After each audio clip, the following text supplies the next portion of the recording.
Hello प्यारे बच्चों, कैसे हैं आप लोग। बच्चों, लास्ट क्लास में हम लोगों ने डिस्कस किया था एक चैप्टर कंपोनेंट ऑफ फूड। उसका पहला पार्ट हम लोगों ने खत्म कर लिया था।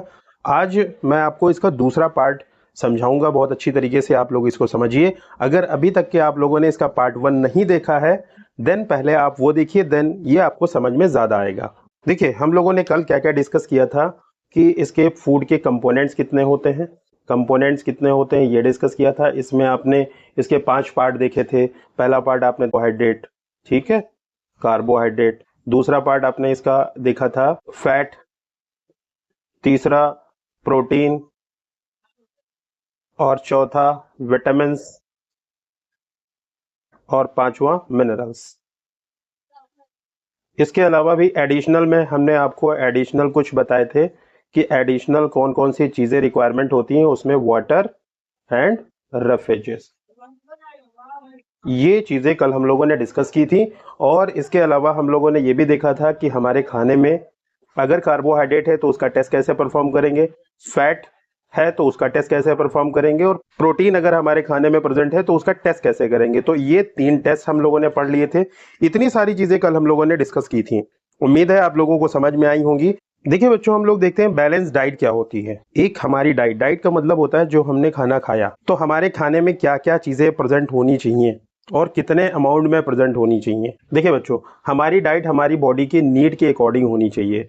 मीन्स कहने का ये है कि हमारी बॉडी को जितना प्रोटीन चाहिए वो आपके खाने में होना चाहिए, जितना कार्बोहाइड्रेट चाहिए वो आपके खाने में होना चाहिए, जितना फैट चाहिए वो होना चाहिए, विटामिन हो गए, मिनरल्स हो गए। मीन्स ये ऐसे कंपोनेंट हैं जो आपके खाने के अंदर एक राइट अमाउंट में होने चाहिए। मीन्स हमारी बॉडी की रिक्वायरमेंट के अकॉर्डिंग ये सारी चीजें होनी चाहिए। अगर ये सारी चीजें एक्सेस में हो जाती हैं तो कुछ चीजें हैं जो बॉडी को नुकसान पहुंचाती हैं एक्सेस में, लेकिन कुछ चीजें ऐसी होती हैं जिन्हें हमारी बॉडी एलिमिनेट कर देती है डाइजेस्टिव सिस्टम के थ्रू या फिर यूरिन के थ्रू। लेकिन कुछ चीजें ऐसी हैं अगर वो एक्सेस हो गई तो बॉडी में डिपॉजिट हो जाएंगी, और अगर इन्हीं कंपोनेंट्स की अगर डिफिशियंसी हो गई, कमी हो गई, तो फिर अलग डिफिशियंसी डिजीजेस हो जाती हैं, कमी हो जाती हैं। कहने का मतलब यह है कि हमारी डाइट इस तरीके से होनी चाहिए जो हमारी बॉडी की एक्चुअल रिक्वायरमेंट है कि हमें दिन भर काम करना है तो हमें कितनी एनर्जी चाहिए, हमारा बॉडी वेट क्या है उसके हिसाब से हमें प्रोटीन चाहिए, हमें कितना विटामिन कितना मिनरल इनटेक करना है। अगर इन सब का हिसाब किताब रखा जाए और अपनी डाइट को बैलेंस किया जाए तो हम हमेशा फिट रह सकते हैं, बहुत सारी बीमारियों से बच सकते हैं। तो बैलेंस डाइट को हम किस तरीके से डिफाइन कर सकते हैं। डाइट की अगर डेफिनेशन लिखनी हो तो हम क्या लिखेंगे, the food we normally eat is our diet. जो खाना हम नॉर्मली खाते हैं वो हमारी डाइट है। बट डाइट हम तो ले रहे हैं, लेकिन इस चीज का ख्याल रखना जरूरी है कि वो डाइट हमारी बैलेंस है या नहीं है। बैलेंस डाइट का मतलब होता है कि जो कंपोनेंट्स रिक्वायर है हमारी बॉडी को वो हमारे खाने में है या नहीं है। ये a diet in which all the nutrients are present in in a right amount, which are needed by our body। हमारी बॉडी को जो राइट अमाउंट में न्यूट्रिएंट चाहिए, वो अगर न्यूट्रिएंट हमारे खाने में प्रेजेंट हैं तो वो हमारा खाना क्या कहलाएगा, एक बैलेंस डाइट कहलाएगा। ओके बच्चों, हम लोग दिन भर में सुबह से शाम तक बहुत सारी चीजों को खाते हैं, तो हमारा जो खाना बन रहा है या जो चीजें हम खा रहे हैं तो उनको खाने से पहले कुछ चीजों का ख्याल रखना है अगर वाकई अपनी डाइट को आप मेंटेन करना चाह रहे हो। क्योंकि बहुत सारी चीजें ऐसी हैं जिनको आप खाते तो हैं, बट अगर उनको सही तरीके से हैंडल नहीं किया गया देन उसके न्यूट्रिएंट लॉस हो जाते हैं। अगर आपने खाना तो बनाया और अगर उस खाने को प्रॉपर्ली आपने कुक नहीं किया है, पका नहीं है सही तरीके से, तो उसके न्यूट्रिएंट जो होते हैं वो आपको नहीं मिल पाते हैं। Food should be cooked properly. देखिए, बहुत सारे खाने ऐसे हैं जिनको अगर बहुत ज्यादा आपने पका दिया तो उसके विटामिन लॉस हो जाते हैं। जैसे विटामिन सी है, vitamin C gets easily destroyed by heating during cooking. अगर आप कोई खाना ऐसा पका रहे हैं जिस खाने में विटामिन सी है, तो उसे बहुत ज़्यादा हीट नहीं करना चाहिए, बहुत ज़्यादा टेम्परेचर पे उसको पकाना नहीं चाहिए, उसका विटामिन सी लॉस हो सकता है। जैसे आप सब्जी है, वेजिटेबल्स हैं, अगर आपने इसकी पीलिंग कर दी है, पीलिंग के बाद इसको वॉश नहीं करना है, ठीक है, आफ्टर पीलिंग इसे वॉश नहीं करना है। अगर आप इसका छिलका उतार देने के बाद अगर आप इसको धुल देते हैं तो बहुत सारे न्यूट्रिएंट जो होते हैं वो चले जाते हैं, बेकार हो जाते हैं, आपके लिए यूजलेस हैं वो। और बहुत सारे वेजिटेबल्स एंड फ्रूट्स ऐसे होते हैं जिनका छिलका उतारना नहीं चाहिए। अगर उनके छिलके में ही सारे विटामिन होते हैं, बहुत सारे मिनरल्स होते हैं, तो कुछ सब्जियां ऐसी हैं, वो भी आपको ध्यान में रखना है कि फ्रूट हो गई, वेजिटेबल्स हो गई कुछ, जिनको आपको पील ऑफ करके नहीं खाना है। तो आप इन बातों को अगर ध्यान रखेंगे तो अपनी डाइट को मेंटेन करने में आपको आसानी रहेगी, और आपकी डाइट वो एक बैलेंस डाइट कहलाएगी कि खाने को अच्छी तरीके से प्रॉपरली कुक किया जाए, बहुत ज़्यादा हीटिंग ना किया जाए उन खानों को जिन खानों में विटामिन सी होता है, या बहुत सारी वेजिटेबल्स ऐसी हैं कि उनको हम पील करके नहीं खा सकते हैं, फ्रूट को पील ऑफ करके नहीं खा सकते हैं, अगर उसका छिलका उतार दिया तो उसमें विटामिन लॉस हो जाते हैं। इसके अलावा सब्जियां हैं तो उन्हें छीलने के बाद धुलना नहीं चाहिए, छीलने से पहले आप उन्हें धुल लीजिए तो उसके विटामिन और मिनरल्स जो होते हैं वो बच जाते हैं। तो इन चीज़ों को आपको ध्यान में रखना है, देन आपकी डाइट जो होगी वो एक बैलेंस डाइट कहलाएगी। आई होप बच्चों ये चीज़ें समझ में आ गई होंगी, आप इसका स्क्रीनशॉट ले सकते हैं और अपने हिसाब से नोट्स इसके प्रिपेयर कीजिए। देखिए बच्चों, अगला टॉपिक है ओबेसिटी। ओबेसिटी का मीन्स होता है वो मोटापा। ये मोटापा क्या होने से, क्या खाने से आ जाता है? अभी हम लोगों ने जो बैलेंस डाइट की बात किया, उस बैलेंस डाइट में हमने आपको बताया कि जो 5 तरीके के कंपोनेंट हैं खाने के, अगर आप उन्हें राइट अमाउंट में लेते हैं देन आपकी बॉडी की रिक्वायरमेंट्स पूरी होती हैं। अगर वो चीज़ें कम लेते हैं तो डिफिशियंसी डिजीज हो जाती हैं, और अगर ज़्यादा अमाउंट में ले लिया तो कुछ को तो बॉडी हमारी एलिमिनेट कर देती है, लेकिन कुछ ऐसे फूड हैं जिनको हमारी बॉडी स्टोर कर लेती है, और वही स्टोरेज ही ओबेसिटी है, मोटापा है। देखिए बेटा, 2 तरीके के खाने, एक हो गया फैट और दूसरा हो गया कार्बोहाइड्रेट। अगर इन खानों को एक्सेस में लिया जाता है, एक्सेस में लेंगे हम, ये हमारी बॉडी के अंदर जाकर के डिपॉजिट हो जाते हैं, जमा हो जाते हैं, और जमा हुआ खाना जो है वो फैट के फॉर्म में बेली के ऊपर या स्थाई के ऊपर या फिर ये कमर वाला जो रीजन है यहाँ पर आकर के जमा हो जाता है, और उसी को कहा जाता है ओबेसिटी। तो ओबेसिटी को हम कैसे डिस्क्राइब करेंगे, इसकी एक डेफिनेशन अगर लिखनी हो बच्चों तो कैसे लिखेंगे? चलिए मेरे साथ साथ आप लोग भी लिखिए। अ डिसऑर्डर इन्वॉल्विंग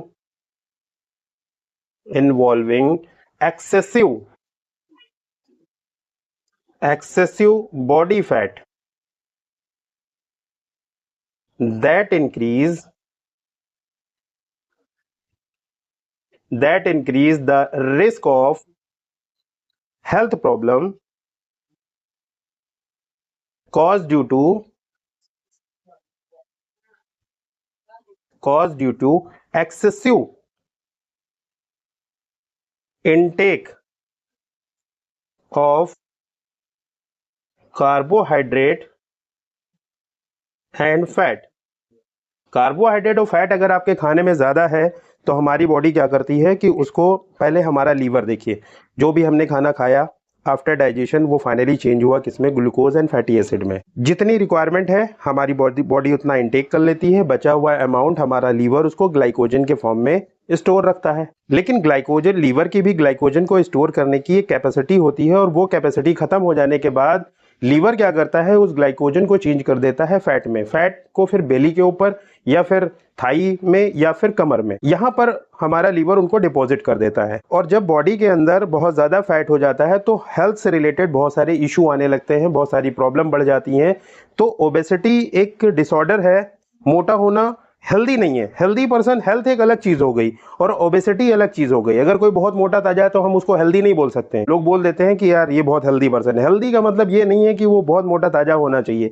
हेल्दी का मतलब ये है कि उसके बॉडी के अगर सारे पार्ट्स अपना काम सही ढंग से कर रहे हैं, देन वो पर्सन हेल्दी है, वो चाहे दुबला हो चाहे पतला हो, उससे कोई मतलब नहीं है। ओबेसिटी इज अ डिसऑर्डर, ये फैट और कार्बोहाइड्रेट के डिपोजिशन की वजह से हुआ है। तो आपको क्या करना है, फैट और कार्बोहाइड्रेट उतना ही लेना है जितना हमारी बॉडी की नीड है, जरूरत है। ओके बेटा, अगला टॉपिक है बच्चों डिफिशियंसी डिजीजेस। अभी हम लोगों ने पढ़ा कि बैलेंस डाइट में जो कंपोनेंट है फूड के, अगर उनको हम एक्सेस में लेते हैं तो क्या प्रॉब्लम आ जाती है, और अगर हम उनका अमाउंट कम लेते हैं, मींस हमारी बॉडी की जो रिक्वायरमेंट है उस रिक्वायरमेंट से भी अगर आप कम यूटिलाइज करते हैं तो आपको डिफिशियंसी डिजीजेस हो सकती हैं। ठीक है, तो इसके बारे में अगर कुछ पॉइंट लिखना हो तो हम क्या लिख सकते हैं, diseases that occur due to lack of nutrient over a long period of time are called deficiency disease. लंबे समय तक, ऐसा नहीं कि आज आपने खाना खाया, उस खाने में विटामिन नहीं थे या मिनरल्स नहीं थे या राइट अमाउंट में प्रोटीन नहीं थी तो आपको डिसऑर्डर हो सकता है।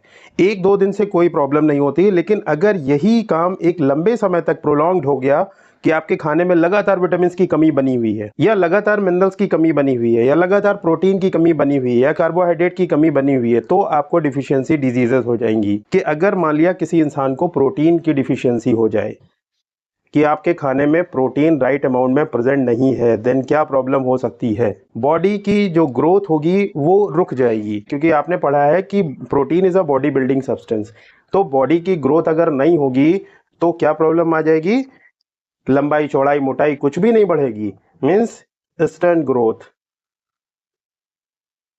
ग्रोथ रुक गई। फेस के ऊपर स्वेलिंग आ जाएगी, स्वेलिंग ऑन फेस, फेस के ऊपर स्वेलिंग आ जाएगी।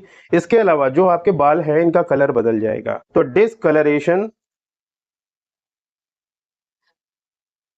Discolouration of hair.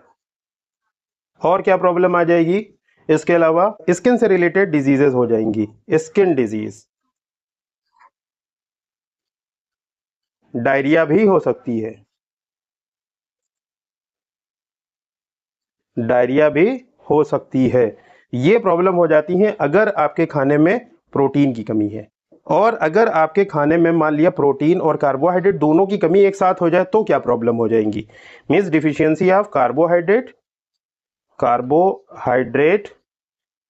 And protein both. अगर दोनों की कमी आपके खाने में एक साथ हो जाए तो क्या प्रॉब्लम होगी, क्या डिफिशियंसी डिसऑर्डर सामने आएगा, आपके के पास प्रोटीन ना होने की वजह से बॉडी के अंदर ग्रोथ नहीं होगी, और कार्बोहाइड्रेट की कमी होने की वजह से बॉडी के जो ऑर्गन है वो अपना काम सही तरीके से नहीं कर पाएंगे। तो ऐसे में होगा क्या, ग्रोथ कंप्लीटली रुक जाएगी। तो पहला काम तो हो गया कि ग्रोथ में स्टॉप कंप्लीटली, वो पर्सन बड़ा कमजोर हो जाएगा। तो body become very lean and so weak, कमजोरी बहुत ज्यादा आ जाएगी अगर इन दोनों की कमियां हैं। तो अगर आपको बीमारियों से बचना है और लंबे समय तक जीना है, सारे आपके बॉडी के ऑर्गन अपना अपना काम अच्छे ढंग से करते रहें, तो उसके लिए आपको सिर्फ एक काम करना है, अपनी डाइट को बैलेंस कर लेना है। जितनी भी डिफिशियंसी या डिजीजेज हैं, अगर आप लगातार एक बैलेंस डाइट ले रहे हैं देन इनको सही किया जा सकता है, आपको मेडिसिन की जरूरत नहीं पड़ेगी। अब बहुत सारे बच्चों के दिमाग में ये सवाल आ रहा होगा कि हमें प्रोटीन कितनी लेनी है। चलिए इसके बारे में थोड़ी सी बात कर लेते हैं कि हमें प्रोटीन कितनी चाहिए होती है। मान लीजिए बेटा अभी आप छोटे हैं, क्लास 6 में हैं, तो आपकी बॉडी का वेट बहुत ज्यादा नहीं होगा। मैंने मान लिया कि आपकी बॉडी का जो वेट है वो 40 kg है, तो हमें प्रोटीन कितनी चाहिए, 40 ग्राम प्रोटीन चाहिए, 40 ग्राम प्रोटीन चाहिए। तो 40 ग्राम आपको प्रोटीन की नीड है। अगर आप इतनी प्रोटीन ले लेते हैं तो हमारी बॉडी अच्छी तरीके से काम करेगी, उसमें रिपेयरिंग, हीलिंग और आपकी बॉडी की ग्रोथ प्रॉपर होगी। आप बच्चे हो तो आपको प्रोटीन का सबसे ज़्यादा ख्याल रखना है, क्योंकि अभी आपकी बॉडी का फॉर्मेशन हो रहा है, नए नए ऑर्गन बन रहे हैं, हर चीज़ का डेवलपमेंट हो रहा है, तो उसके लिए आपको प्रोटीन की बहुत सख्त ज़रूरत है। ऐसा नहीं है कि आपने एक गिलास जो है मिल्क ले लिया तो आपकी रिक्वायरमेंट पूरी हो सकती है। आप सोचोगे कि मिल्क तो 100 ग्राम होता है, 100 ग्राम में से 40 ग्राम प्रोटीन होगी, नहीं। अगर आप एक गिलास प्योर मिल्क लेते हो तो उसमें सिर्फ 8 से 10 ग्राम प्रोटीन होती है बस। अगर आप जैसे दाल आप ले रहे हो, एक कटोरी भर के आपने दाल ले लिया, तो उसमें मान के चलिए 8 से 10 ग्राम आपको प्रोटीन एक कटोरी दाल में मिल जाएगी। तो आप देखिए कि हमारी रिक्वायरमेंट कितनी है, 40 ग्राम रिक्वायरमेंट है, यहाँ से कितना कितना मिल रहा है, 8-9 ग्राम मिल रहा है, 10 ग्राम मिल रहा है। तो आपको इसी के अकॉर्डिंग अपनी डाइट को मेंटेन करना है ताकि आप 40 ग्राम प्रोटीन ले सको। अगर आप 40 ग्राम प्रोटीन ले रहे हो, अगर आपकी बॉडी का वेट 40 kg है, देन तो आपकी बॉडी प्रॉपरली काम करेगी। हाँ, ये हो सकता है कि अगर 40 से 50 हो गया कोई प्रॉब्लम नहीं होगी, 60 हो गया तब भी कोई प्रॉब्लम नहीं है, क्योंकि हमारी बॉडी 40 ले लेगी, बाकी जो एक्सेस में होगा उसको क्या किया जाएगा, बॉडी से इसको एलिमिनेट कर दिया जाएगा। ठीक है, इसको हमारा डाइजेस्टिव सिस्टम और एक्सक्रीटरी सिस्टम बॉडी में है ही है, वो सब एलिमिनेट कर देगा इसको। ओके, अगर 40 से कम ले रहे हो देन डिफिशियंसी डिसऑर्डर होते हैं। ज्यादा हो जाएगा, एक्सेस में प्रोटीन हो जाएगा, कोई प्रॉब्लम नहीं है, लेकिन अगर कम हो गया तो डिफिशियंसी डिसऑर्डर होंगे। और कब होंगे, जब यही काम आप एक प्रोलॉन्ग कर देंगे, लंबे समय तक के प्रोटीन के डिसऑर्डर को मेंटेन रखेंगे। देखिए बच्चों, हम लोगों ने कार्बोहाइड्रेट और प्रोटीन के बारे में, फैट के बारे में बहुत सारी चीजें पढ़ ली, बट प्रोटेक्टिव फूड के बारे में कुछ इंफॉर्मेशन और आपको होनी चाहिए। चलिए उसके बारे में बात कर लेते हैं। आपको पता है कि प्रोटेक्टिव फूड के बारे में जो हम लोगों ने डिस्कस किया, उसमें हमने बताया कि पहला प्रोटेक्टिव फूड आपको क्या चाहिए, वो चाहिए आपको विटामिन। ठीक बेटा, क्या चाहिए, विटामिन चाहिए। अब ये विटामिन हमें कितनी नीड होती है बॉडी के हिसाब से, ये हमें चाहिए बहुत ही स्मॉल क्वांटिटी में, needed by body in very small amount. बहुत ज्यादा नहीं चाहिए, ये हमारी बॉडी को बहुत ही कम अमाउंट में चाहिए। अगर आप प्रॉपर्ली विटामिन को इनटेक कर रहे हो, आपको ये क्या क्या प्रोवाइड कराएगा, देखिए हमारे इम्यून सिस्टम को मजबूत करेगा, जिससे हमें बीमारियां नहीं होंगी। तो हमें ये प्रोटेक्शन देता है, प्रोटेक्शन अगेंस्ट डिजीजेस। इसके अलावा और क्या करता है कि हमारी जो आईज हैं, बोन्स हो गई, टीथ हो गए, गम्स हो गए, इनकी हेल्थ को भी मेंटेन करता है विटामिन। तो विटामिन का हमारी बॉडी के अंदर हमारे इम्यून सिस्टम को लेकर के बहुत ज्यादा इंपॉर्टेंस है, तो हमारे खाने में विटामिन की कमी नहीं होनी चाहिए। देखिए बच्चों, कुछ विटामिन के फंक्शन हम लोग देख लेते हैं जो आपके कोर्स में दिए गए हैं। जैसे देखिए, आपके कोर्स में एक विटामिन दिया गया है, विटामिन ए। इसके बारे में आपको कितनी इंफॉर्मेशन होनी चाहिए कि ये क्या करता है। ठीक है, ये हमारी स्किन और आई को हेल्दी रखता है। क्या सोर्सेज है इसके, कहाँ कहाँ से मिलेगा, कौन सी चीजें अगर हम खाएं तो हमें विटामिन ए मिल सकता है। घर में पपाया आता होगा, कैरेट आती होगी, और जैसे अभी देखिए गर्मियों का सीजन बीता है, मैंगो, बहुत सारे बच्चों का ये फेवरेट खाना है मैंगो। अगर आप ये खाने खाते हो, पपाया खा रहे हो, कैरेट खा रहे हो, मैंगो खा रहे हो, तो आपको विटामिन ए मिल जाएगा। और विटामिन ए अगर आपकी बॉडी में है तो आई से रिलेटेड, स्किन से रिलेटेड आपको डिजीजेस नहीं हो सकती हैं। ओके बेटा, तो नेक्स्ट विटामिन हमारा है विटामिन सी। ये हमारे इम्यून सिस्टम को मजबूत बनाता है, जिससे हम तरह तरह की बीमारियों से लड़ सकते हैं।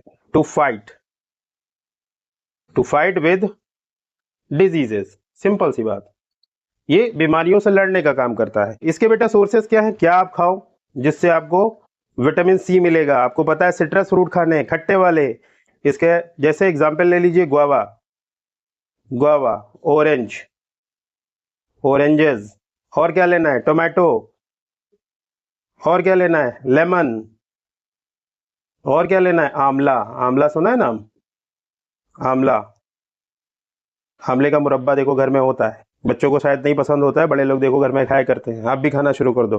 ठीक है बेटा, अगर आपने चैप्टर को अच्छी तरीके से नहीं पढ़ा है तो आप एमसीक्यू क्वेश्चन नहीं कर पाएंगे, तो इसलिए आप एमसीक्यू क्वेश्चन कर सकें, इसके लिए आप बहुत अच्छी तरीके से जो मैं डिस्कस कर रहा हूँ इसको सुनिए और साथ साथ नोट जरूर बनाइए। एक विटामिन देखिए बेटा, मैं इधर डिस्कस कर लेता हूँ।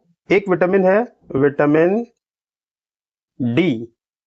ठीक है, इसके बारे में आपने सुना होगा, क्या करता है विटामिन डी। देखिए, जो हम कैल्शियम वाला खाना खाते हैं, तो उस कैल्शियम वाले खाने को बॉडी में यूज कराना, मींस कैल्शियम के अपटेक को बढ़ाना, कैल्शियम को बोन्स और टीथ में डिपॉजिट करना, ये काम होता है विटामिन डी का। अगर विटामिन डी की कमी है तो आप कितना भी कैल्शियम ले लीजिए, वो आपकी बॉडी में यूज नहीं होगा, डाइजेस्टिव सिस्टम के थ्रू सारा का सारा कैल्शियम निकल जाएगा। Help to use calcium for bones and teeth. कौन कौन से इसके सोर्सेज हैं, इसके बारे में बात कर लीजिए। क्या खाएं जिससे हमें विटामिन डी मिल सके, एग खाइए, उसमें होता है। लीवर का इस्तेमाल कीजिए, और फिश का इस्तेमाल कर सकते हैं, मिल्क ले लीजिए, इन सभी चीजों में विटामिन डी होता है। सुबह वाली धूप होती है, उसको लेना चाहिए। इसलिए सुबह की अगर आप आदत है आपकी उठने की, तो आप अपनी छत पे जाइए, पहली किरण वाली धूप होती है उसको अपनी बॉडी पे लगने दीजिए। फ्री में विटामिन डी मिल रहा है आपको। इसका स्क्रीनशॉट ले लीजिए। आई होप चीजें समझ में आ गई होंगी। देखिए बेटा, एक प्रोटेक्टिव फूड आपने पढ़ लिया, वो क्या था? विटामिन थे। दूसरा प्रोटेक्टिव फूड हमारा क्या है? मिनरल्स है। ये भी हमें बहुत स्मॉल क्वांटिटी में चाहिए। अब ये इसेंशियल किस तरीके से है हमारे लिए? हमारी बॉडी के प्रॉपर प्रॉपर फंक्शनिंग के लिए मिनरल की जरूरत होती है, प्रॉपर ग्रोथ के लिए मिनरल की जरूरत होती है। तो इसेंशियल किस तरीके से है आप लिख लीजिए इसको। Essential for proper growth. Proper growth, जब बॉडी के सारे पार्ट सही से काम करेंगे तभी तो प्रॉपर ग्रोथ होगी। मिनरल्स का भंडार कहाँ से हमें मिलेगा? क्या खाओ भैया जिससे आपको मिनरल्स मिल जाएं? तो आपको क्या क्या खाना है अपने खाने में, सोर्सेस क्या हैं इसके, ध्यान में रखो भाई। आपने जिंजर खाया, जिंजर समझते हो? अच्छी तो नहीं लगती है लेकिन खा लेना यार। सॉल्ट का इस्तेमाल किया जाता है, जैसे सी फूड आप इस्तेमाल करते हो, इन सबसे आपको जो मिलेगी वो आयोडीन मिल जाएगी। आपको पता है कि हमारी बॉडी के अंदर जो थायराइड ग्लैंड होती है उसके प्रॉपर फंक्शनिंग के लिए हमें आयोडीन की जरूरत होती है। नमक खाते हो उसमें होता है फास्फोरस, ये भी तो एक मिनरल है। ये कहाँ से मिलेगा हमें? ये मिलेगा हमें अगर आप मिल्क का इस्तेमाल कर रहे हो तो उसमें फास्फोरस होता है। बनाना अगर आप इस्तेमाल करते हो फ्रूट में, देन आपको फास्फोरस मिल जाएगा। ये हड्डियों की मजबूती के लिए होता है, हार्डनेस। हड्डियों में जो हार्डनेस होती है वो किसकी वजह से होती है? फास्फोरस की वजह से होती है। इसके अलावा जैसे बेटा आयरन की नीड होती है, ब्लड का मेन कंपोनेंट क्या है? आयरन। इसको क्या खाने से आएगा? Leafy vegetable. जो लीफी वेजिटेबल्स होते हैं, पत्तेदार सब्जियां, वेजिटेबल्स, वो आपको खाना है। और क्या खाना है? एप्पल खा लो भाई, एप्पल में भी आयरन होता है। और एक कैल्शियम, अभी आपने पढ़ा कैल्शियम क्या खाने से मिलेगा, और कैल्शियम का काम अभी आपने पढ़ लिया, थोड़ा सा जान लिया। कैल्शियम हड्डियों के अंदर फ्लेक्सिबिलिटी को मेंटेन करता है, हड्डियों को मजबूत बनाता है। कैल्शियम कहाँ से मिलेगा? एग खाने से मिलेगा और मिल्क को पीने से मिलेगा। मिनरल्स में आपने देख लिए, ये 3-4 टाइप के मिनरल्स के बारे में याद रखो। आयोडीन, फास्फोरस, आयरन, कैल्शियम, इनके सोर्सेस क्या है, और मिनरल्स हमें ट्रेस अमाउंट में जरूरत होती है। देखिए बेटा, अदर न्यूट्रिएंट में आपने पढ़ा कि 2 एडिशनल न्यूट्रिएंट हमें चाहिए होते हैं, एक था पानी और दूसरा था डाइटरी फाइबर्स, जिसको आपने रफेजेस कहा था। चलिए हम लोग इसके बारे में थोड़ा सा देख लेते हैं कि जो रफेजेस है, रफेजेस ये कोई हमें न्यूट्रिशन नहीं प्रोवाइड कराते हैं। Do not provide any nutrition, ये हमें कोई न्यूट्रिशन नहीं देते हैं। फिर क्यों खाते हैं हम भाई? यार बेकार वाली चीजें खाई जा रही हैं, न्यूट्रिशन भी नहीं मिल रहा, फिर भी रफेजेस खा रहे हैं। नहीं बेटा, बहुत जरूरी है। क्या करते हैं ये हमारे डाइजेस्टिव सिस्टम को सपोर्ट करते हैं, ताकि आपका खाना इजिली डाइजेस्ट हो सके, इजिली एब्जॉर्ब हो सके, आपका डाइजेस्टिव सिस्टम प्रॉपरली वर्क कर सके, इसके लिए रफेजेस की जरूरत होती है। तो क्या काम हो गया बेटा? Help our body to get rid of undigested food. जो खाना डाइजेस्ट नहीं हुआ है उसको एलिमिनेट करने में हेल्प करते हैं कौन? रफेजेस। सोर्सेज क्या है, कहां से हमें मिलेगा रफेजेस, क्या खाएं जिससे हमें रफेजेस मिले? तो इसके बेटा सोर्सेज जो है, सोर्सेज वो कौन कौन से हैं? जैसे आप ग्रेन खाते हो, अनाज ग्रेन हो गए। पल्सेस जैसे पोटैटो, जैसे फ्रूट्स, जैसे वेजिटेबल्स। अगर आपके डाइट में ये चीजें इंक्लूड हैं, देन आपको रफेजेस मिल जाएंगे, आपका डाइजेस्टिव सिस्टम इंप्रूव हो जाएगा। दूसरा जो एडिशनल न्यूट्रिएंट में था वो था वाटर, पानी। हमने बताया था कि पानी की क्या इसेंशियलिटी है बॉडी के अंदर। ये क्या करता है कि जो हमने न्यूट्रिएंट लिए हैं, 5 तरीके के आपने पढ़े, fat, carbohydrate, protein, vitamin and minerals, इन सभी के एब्जॉर्प्शन में हेल्प करता है वाटर। तो आप इसके बारे में क्या लिखेंगे? क्या करता है ये? Help to absorb nutrients from food. खाने में से जो न्यूट्रिएंट है उनको अच्छी तरीके से एब्जॉर्ब करता है, और इसके अलावा जो वेस्ट मटेरियल है उनके रिमूवल में हेल्प करता है। वेस्ट मटेरियल बॉडी के अंदर जो बन रहे हैं वो रिमूव होना जरूरी है, तो यूरिन के थ्रू और स्वेट के फॉर्म में पानी क्या करता है? उनको बाहर एलिमिनेट कर देता है। क्या करता है ये? Removal of waste from body with urine and sweat, पसीना, रफेजेस एंड वाटर, दोनों हमारे डाइजेस्टिव सिस्टम को इंप्रूव कर रहे हैं, बॉडी के अंदर एक होम्योस्टैसिस मेंटेन कर रहे हैं, इंटरनल जो एनवायरनमेंट है उसको मेंटेन कर रहे हैं। ओके बेटा, इसका स्क्रीनशॉट ले लीजिए बच्चों। देखिए बेटा, अब हम लोगों को जो पढ़ना है वो थोड़ा सा ध्यान से देखिए कि विटामिन और मिनरल हम लोगों ने पढ़ लिए।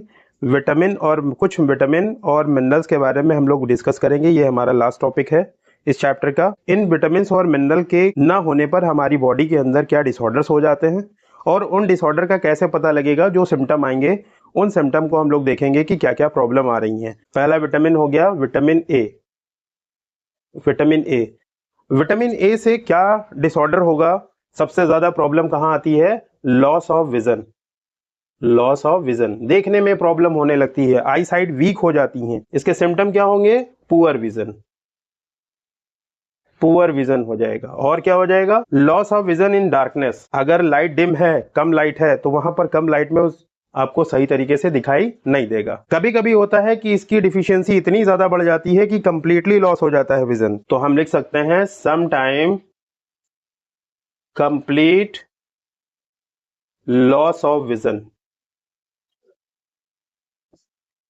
ये प्रॉब्लम हो सकती है। विटामिन सी, इसका डिसऑर्डर क्या है, स्कर्वी। अब देखिए स्कर्वी में इसके सिम्टम क्या होते हैं, कैसे पता चलेगा, इसमें ब्लीडिंग गम्स, मसूड़ों से खून आने लगता है, ब्लीडिंग गम्स।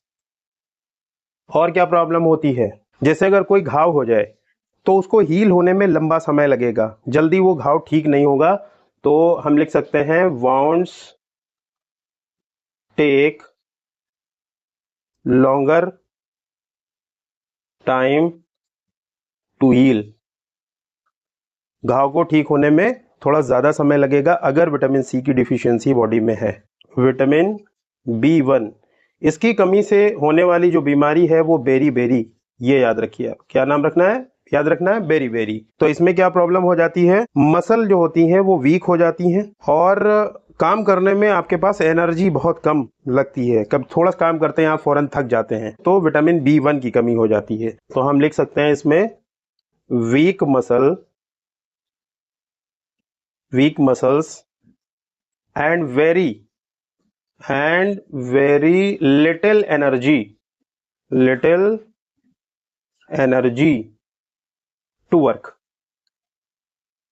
काम करने में बहुत कम आपके पास एनर्जी रहेगी। प्रॉब्लम क्या होगी, रिकेट्स। सिम्टम क्या होंगे, bone become soft and bent, bone become soft and bent, हड्डियां कमजोर हो जाती हैं, सॉफ्ट हो जाती हैं। तो अगर हड्डियों को मजबूत करना है तो आपको विटामिन डी लेना पड़ेगा, फिर कैसे चलोगे फिरोगे दौड़ोगे भागोगे, लाइफ तो बहुत बड़ी है, अभी आप तो बहुत छोटे हो, क्लास 6 में हो, इसलिए आपके जो बड़े आपको बताएं कि ये खाओ वो खाओ सब खा जाओ, वरना प्रॉब्लम आ जाएंगी, फिर आप हेल्दी नहीं रह पाओगे, फिर कैसे आप डॉक्टर बनोगे भाई। अगला न्यूट्रिएंट है जिसे देखिए बेटा, कैल्शियम। क्या है, कैल्शियम। क्या प्रॉब्लम इससे होती है, इससे बोन से रिलेटेड प्रॉब्लम हो जाती है और साथ साथ में टूथ डीके हो जाता है, दांत इसके खराब हो जाते हैं।